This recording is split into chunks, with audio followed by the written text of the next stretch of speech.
अस्सलाम वालेकुम to all of you. उम्मीद है आप सब लोग खैरियत से होंगे। ज़हीर हसन सियाल है और आज हम एवरीडे साइंस के वो एमसीक्यूज डिस्कस करने जा रहे हैं जो काफ़ी दफ़ा वन पेपर एग्ज़ाम यानी कि पीपीएससी, एफपीएससी, एनटीएस या कोई भी गवर्नमेंट जॉब के लिए रिटन टेस्ट उसमें अक्सर रिपीट हो चुके हैं और अपकमिंग एग्ज़ाम्स में जिनके आने के बहुत ज़्यादा चांसेस हैं। So let's start our today's video. First MCQ is that gas used in packets of chips is, chips के पैकेट्स में इस्तेमाल होने वाली गैस कौन सी है? तो इसका करेक्ट ऑप्शन नाइट्रोजन है। नाइट्रोजन को चिप्स के पैकेट्स में इसलिए फिल किया जाता है क्योंकि ये चिप्स के क्रिस्पीपन और टेस्ट को लंबे अरसे के लिए बरकरार रखती है। अगर हम नाइट्रोजन की जगह नॉर्मल एयर इस्तेमाल करते हैं तो ऑक्सीडेशन की वजह से चिप्स बहुत जल्दी ख़राब हो जाएंगे।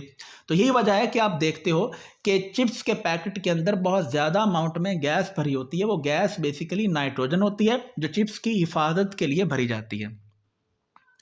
Which planet has highest number of moon, किस प्लैनेट के सबसे ज़्यादा मून्स हैं? तो इसका करेक्ट ऑप्शन है सैटर्न। बेसिकली टोटल 8 प्लैनेट्स हैं। 8 में से 2 ऐसे प्लैनेट हैं जिनका कोई मून नहीं है, जिनके नाम मरकरी और वेनस हैं। बाकी 6 प्लैनेट बचते हैं, इनके अपने अपने डिफरेंट नंबर ऑफ मून्स हैं। जैसा कि हमारी ज़मीन का एक मून है, इसी तरह सबसे ज़्यादा मून सैटर्न के हैं जिसकी तादाद 82 है। So correct option is D, Saturn. Which vitamins are not stored in the body, कौन से ऐसा विटामिन है जो इंसान की बॉडी में स्टोर नहीं होते? तो इसका करेक्ट ऑप्शन विटामिन सी है। विटामिन सी हमारी बॉडी में इस वजह से स्टोर नहीं होता क्योंकि ये वाटर सोलुबल विटामिन है। ये हमारी बॉडी में मौजूद वाटर के अंदर हल हो जाता है और यूरिन के जरिए हमारी बॉडी से निकल जाता है। यही वजह है कि हमें ऐसी फ्रूट्स और वेजिटेबल और सप्लीमेंट्स इस्तेमाल करना पड़ती हैं जो डेली बेसिस पर, रेगुलर बेसिस पर हमें विटामिन सी प्रोवाइड करें क्योंकि ये हमारी बॉडी में स्टोर नहीं होता। The blood vessels that take oxygenated blood from heart to the body are called, खून की वो नालियाँ जो दिल से ब्लड को बॉडी की तरफ लेकर जाती हैं उनको हम आर्टरीज कहते हैं। याद रहे, खून की वो नालियाँ जो बॉडी से ब्लड वापस हार्ट की तरफ लेकर आती हैं उनको वेन्स कहा जाता है। लेकिन यहाँ पे चूंकि हार्ट से ब्लड बॉडी की तरफ ले जाने की बात हो रही है तो ये खून की नालियाँ आर्टरीज कहलाती हैं। विच of the following organ is responsible for filtering blood, हमारी बॉडी में वो कौन सा ऑर्गन है जो ब्लड को फिल्टर करता है? तो इसका करेक्ट ऑप्शन डी, किडनी यानी कि गुर्दा है। किडनी का काम हमारे ब्लड में मौजूद वेस्ट मटेरियल को अलहदा करके यूरिन के थ्रू हमारी बॉडी से निकाल देना है। तो ये हमारे ब्लड को प्यूरिफाई करता है, ये हमारे ब्लड को फिल्टर करता है, वेस्ट मटेरियल को ब्लड में से अलहदा करता है। Deficiency of vitamin C cause, vitamin C की कमी किस बीमारी का मौजब बनती है? तो इसका करेक्ट ऑप्शन ए, स्कर्वी है। स्कर्वी एक ऐसी बीमारी है जब भी कोई इंसान 3 से 4 मंथ तक कोई ऐसी वेजिटेबल, फ्रूट या सप्लीमेंट यूज नहीं करता जिसमें विटामिन सी हो तो वो स्कर्वी का शिकार हो जाता है। शुरुआत में ये बीमारी उन लोगों में, उन मुसाफिरों में डिटेक्ट की गई जो बहरी जहाज़ों पर सफ़र करते हैं। ऐसे लोग कई महीनों तक कोई भी ऐसी फ्रूट या वेजिटेबल यूज़ नहीं करते थे जिनसे विटामिन सी मिले। ये वो बीमारी है जिसमें इंसान के गम से खून निकलता है और अल्टीमेटली वो हाई फीवर का शिकार हो जाता है। So correct option A, scurvy. Electrical fire alarm works on the principle of, electrical fire alarm जब कहीं आग लगती है तो एक बेल या अलार्म बजना स्टार्ट हो जाता है। ये अलार्म किस असूल पर काम करता है? तो इसका करेक्ट ऑप्शन डी, एक्सपेंशन यानी कि फैलाव है। Basically electrical fire alarm different तारों और मेटल प्लेट से मिलकर बनता है। जब कहीं पर आग लगती है उस आग से टेम्परेचर बढ़ता है, टेम्परेचर बढ़ने से ये मेटल की प्लेट्स एक्सपैंड यानी कि फैल जाती हैं। इनके फैलने से सर्किट मुकम्मल होता है और बेल या अलार्म बजने लगता है। सो इलेक्ट्रिकल फायर अलार्म जिस असूल पर काम करता है वो एक्सपेंशन यानी कि फैलाव है।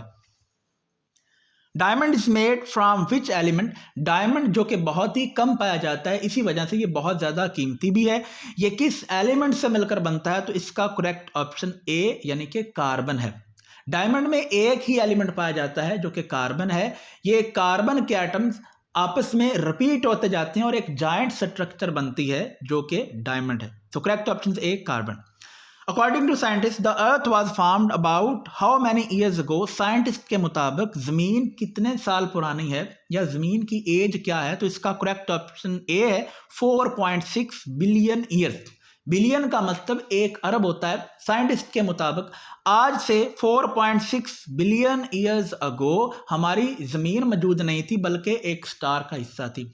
जब 2 स्टार आपस में टकराए तो उनके टकराने की वजह से छोटे छोटे टुकड़े अलहदा हो गए। हमारी ज़मीन उन्हीं टुकड़ों में से एक टुकड़ा है। टाइम के साथ टेम्परेचर कम होता गया। टेम्परेचर कम होने की वजह से इस पर डिफरेंट नबातात उगने लगी। उसके बाद इस पर पानी आया।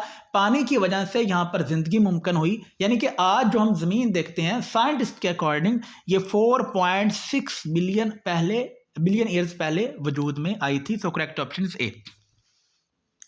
Deficiency of vitamin A causes, vitamin A की कमी किस बीमारी का मौजब बनती है? तो इसका करेक्ट ऑप्शन नाइट ब्लाइंडनेस। ऐसे लोग जिनमें विटामिन ए की कमी होती है उनको नाइट ब्लाइंडनेस होती है, और इस बीमारी में जैसे ये लोग कम रोशनी वाली जगह पर आते हैं तो इनको दिखाई देना बंद हो जाता है। जैसे नॉर्मल रूटीन में हम ज़्यादा रोशनी से कम रोशनी में जाते हैं तो हमें कम नज़र आता है।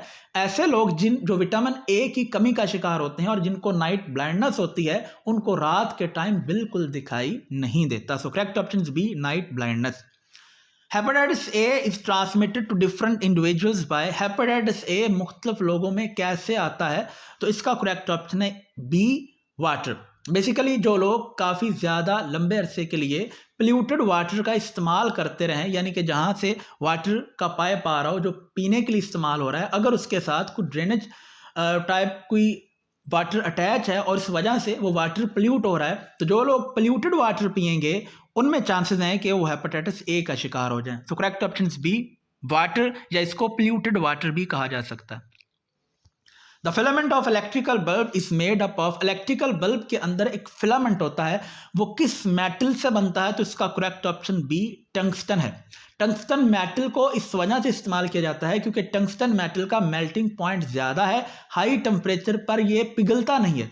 यही वजह है कि इलेक्ट्रिक बल्ब के अंदर इस्तेमाल होने वाला फिलामेंट टंगस्टन मेटल का बना होता है।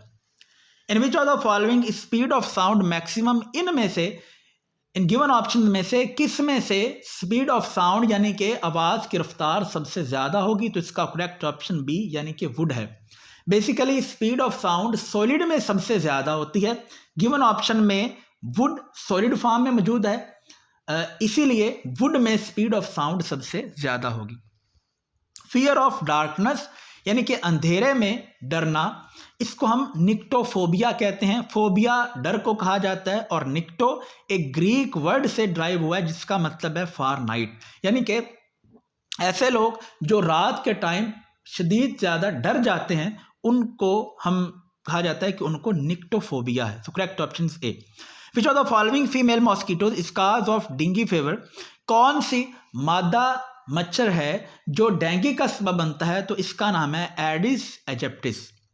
बेसिकली डेंगू में इंसान के प्लेटलेट्स कम हो जाते हैं और प्लेटलेट्स इंसान के ब्लड को मुंजमद रखते हैं। यही वजह है कि जो लोग डेंगू का शिकार हो जाते हैं एंड वाली स्टेज पे उनके मुंह और उनके नाक से ब्लीडिंग स्टार्ट हो जाती है, जिसकी वजह से एंड पे उनकी डेथ हो जाती है। तो डेंगू का फीवर एक फीमेल मॉस्किटो के काटने की वजह से होता है जिसका नाम एडिस एजिप्टिस है। Dialysis is medical treatment for, dialysis एक मेडिकल ट्रीटमेंट है और ये यूज़ होती है किडनी फेलर वाले मरीजों के लिए, यानी कि ऐसे मरीज जिनके गुर्दे फेल हो जाते हैं, जिनके गुर्दे काम करना बंद कर देते हैं। गुर्दों का काम बेसिकली इंसान की बॉडी में ब्लड को फिल्टर करना है, ब्लड को साफ करना है।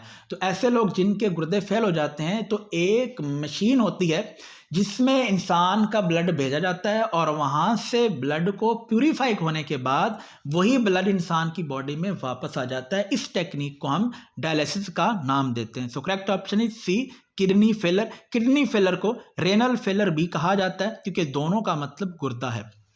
The cause of soil pollution, ज़मीनी आलूदगी का मौजब कौन सी चीज़ है? तो इसका करेक्ट ऑप्शन है एसिड रेन। एसिड रेन क्या होती है? दरअसल धुआं हमारी एनवायरनमेंट में ज़्यादा होने की वजह से स्मोक में डिफरेंट तरह की गैसेस, जिनमें नाइट्रोजन ऑक्साइड है, जिनमें सल्फर ऑक्साइड है, जब बारिश आती है तो यही गैसेस बारिश के पानी के साथ रिएक्ट करके नाइट्रिक एसिड और सल्फ्यूरिक एसिड बन जाता है। जब ये एसिड रेन ज़मीन पर गिरती है तो ज़मीन की पीएच को चेंज कर देती है। यही वजह है कि एसिड रेन सॉइल पोल्यूशन का सबब बनती है। विच gland controls the temperature of human body, इंसान की बॉडी का टेम्परेचर कौन सी ग्लैंड कंट्रोल करती है? तो इसका करेक्ट ऑप्शन है hypothalamus.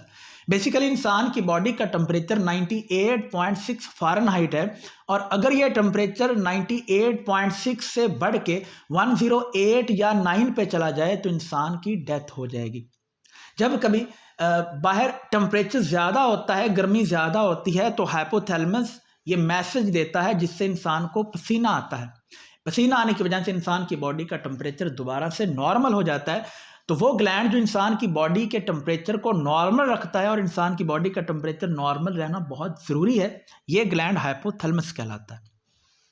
Animals that eat plants only, वो जानवर जो सिर्फ पौधे खाते हैं उनको हेर्बीवोर्स का नाम दिया जाता है। हर्ब्स बेसिकली जड़ी बूटियों और प्लांट्स को कहा जाता है। यही वजह है कि जो प्लांट्स सिर्फ पौधे इस्तेमाल करते हैं उनको हेर्बीवोर्स।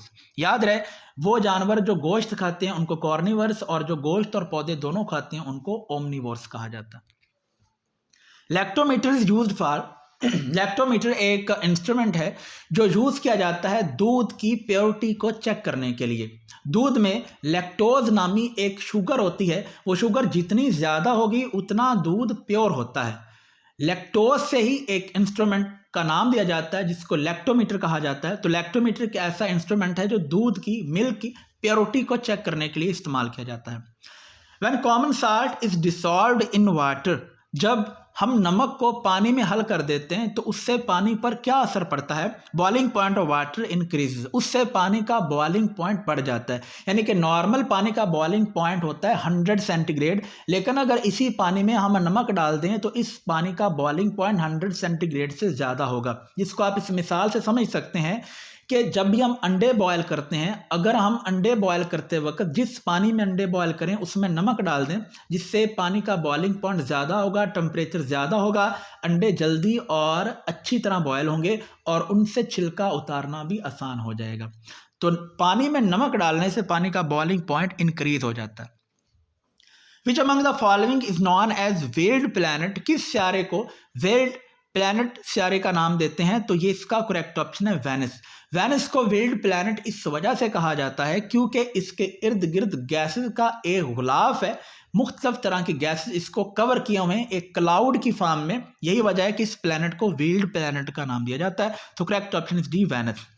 विच is the largest gland in human body, इंसानी बॉडी में, इंसानी जिस्म में सबसे बड़ी ग्लैंड का क्या नाम है? तो इसका करेक्ट ऑप्शन है लिवर। ग्लैंड बेसिकली उस चीज़ को कहते हैं जो डिफरेंट केमिकल निकालता रहता है, सिक्रीशन करता रहता है, जो केमिकल्स हमारी बॉडी के लिए ज़रूरी होते हैं। तो टोटल मेजर 7 से 8 ग्लैंड है हमारी बॉडी में, जिससे सबसे बड़ा ग्लैंड लिवर है। So correct option is B, liver. The lunar eclipse occurs when, चांद गिरहन कब होता है? जब जमीन सूरज और चांद के दरमियान में आ जाती है। लिहाजा correct option B, earth is between sun and moon. Scientist के अकॉर्डिंग सूरज अपनी जगह पर फिक्स रहता है, जबकि चांद और ज़मीन मूव करते रहते हैं। मूव करते करते जब ज़मीन सूरज और चांद के दरमियान आ जाती है तो इस वजह से अब सूरज की रोशनी चांद पर नहीं पहुंचेगी, हम इसे चांद गिरहन का नाम देते हैं। So correct option is B.